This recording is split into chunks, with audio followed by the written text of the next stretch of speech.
Bienvenue et merci d'écouter les Lettres de Gaza. Les Lettres de Gaza, une émission de Radio Tiroir, la radio du théâtre du Tiroir, pour donner la parole aux habitants de Gaza qui attendent un cessez-le-feu et la paix sous les bombes.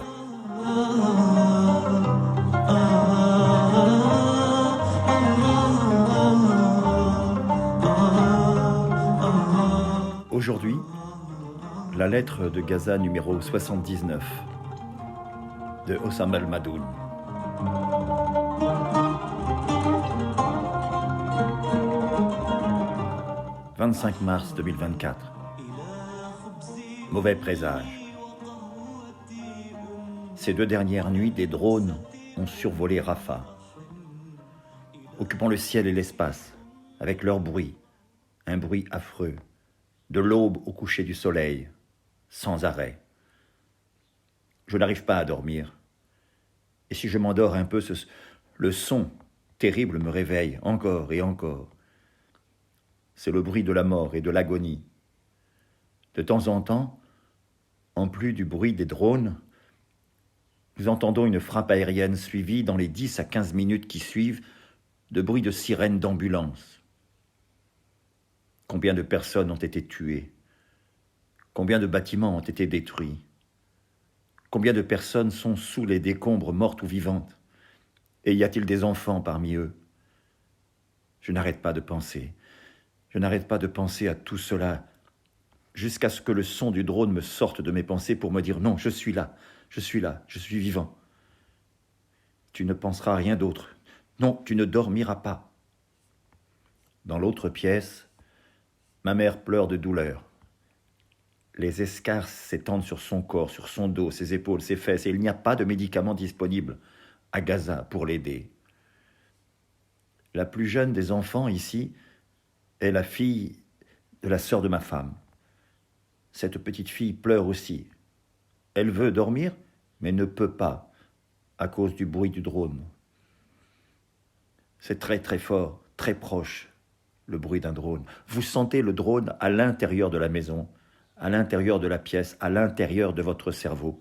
Il vous crie dessus. Vous ne vous reposez pas, vous ne dormez pas. Moi, je suis ici, et je n'ai droit à aucune autre sensation que celle d'écouter. Le son du bourdon me rappelle le corbeau. Dans notre culture, le cri du corbeau est un mauvais présage.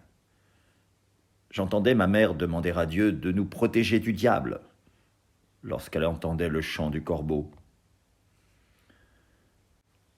À Gaza, je vivais dans l'immeuble Aloutas. Là, plusieurs familles, environ 80 personnes, hommes, femmes, enfants, personnes âgées. Plusieurs familles ne quittaient jamais cet endroit. Oh, je les connais tous.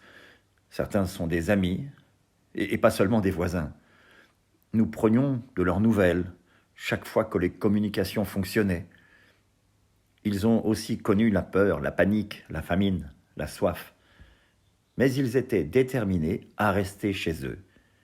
Et ils ont décidé de ne pas partir. Plusieurs affrontements armés ont eu lieu dans la région. Et ils ont été mis entre 2 feux. Plusieurs bâtiments autour d'eux ont été bombardés et détruits. Et pourtant, ils ne voulaient pas quitter leur maison. Toutes les fenêtres du bâtiment ont été détruites. Plusieurs appartements ont été bombardés et brûlés. Ils ont éteint le feu et sont restés. La connexion mobile est très faible, mais elle s'améliore de minuit à 6 heures du matin. Alors, j'ai chargé les messages du groupe de voisins WhatsApp. Oh, le groupe était plein de messages, alors je les ai parcourus, pour vous. 19h35. Quelqu'un a-t-il des nouvelles des voisins? Oui, ils sont tous en sécurité, mais la situation est vraiment dangereuse. L'armée israélienne est dans la rue. 20h41. Que Dieu les protège. Je prie pour leur sécurité. 22h52. Je viens de recevoir un SMS d'un voisin. Les soldats israéliens entrent dans le bâtiment. 22h55. J'ai essayé d'appeler mon père là-bas, mais son portable est éteint. Moi, j'ai essayé d'appeler Abou Karim. Son portable est éteint aussi. Minuit 20. Quelqu'un a-t-il des nouvelles des voisins ? 3 heures du matin. Tous les voisins ont été forcés de quitter le bâtiment et ils marchent maintenant sur la rue Al-Sharid, la rue vers la mer, en direction du sud.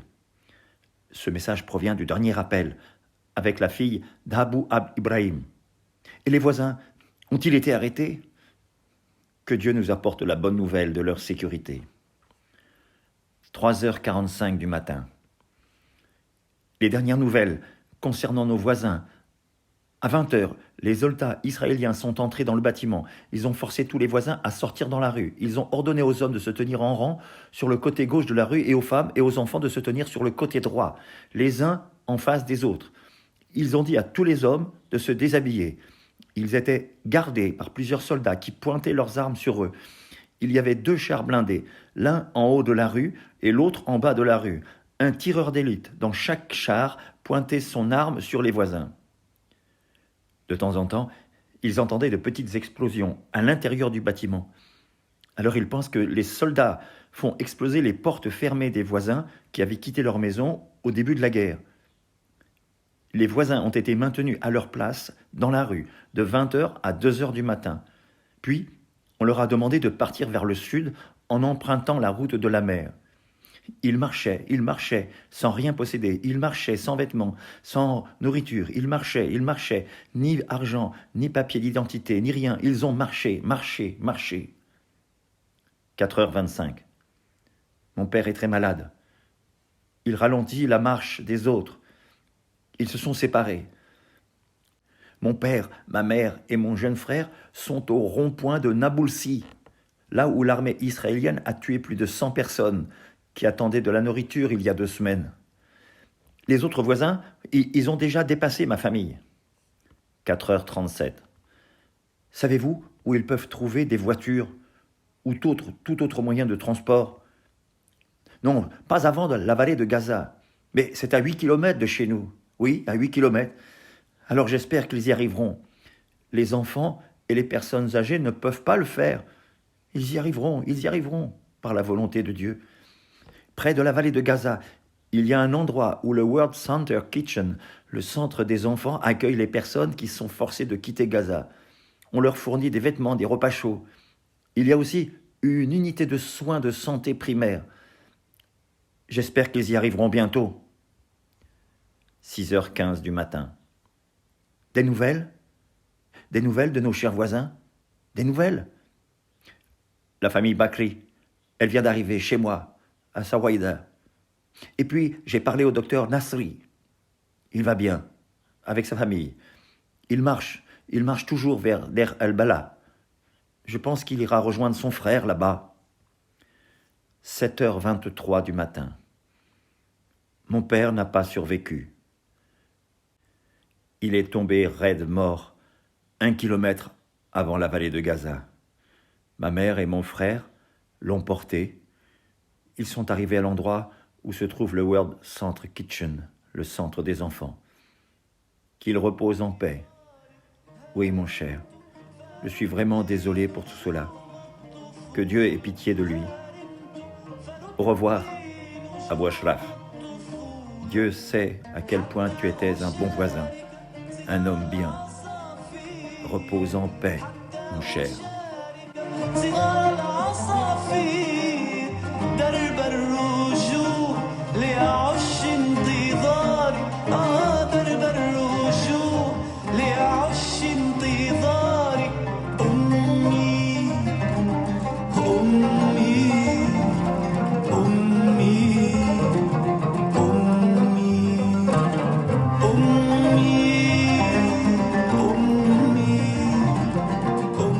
Ainsi se termine le 12e épisode des Lettres de Gaza.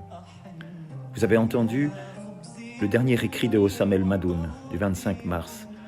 Hossam El Madoun est comédien. Il est venu pour la première fois en 1998 pour jouer au Théâtre du Tiroir.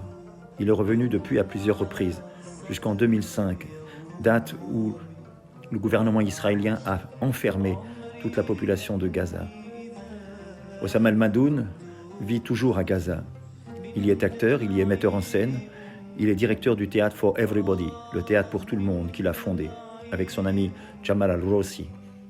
Il est également membre de l'équipe de soutien psychologique du Centre de développement de Mahan. Prenez soin de vous et que cesse le feu pour que vive la paix.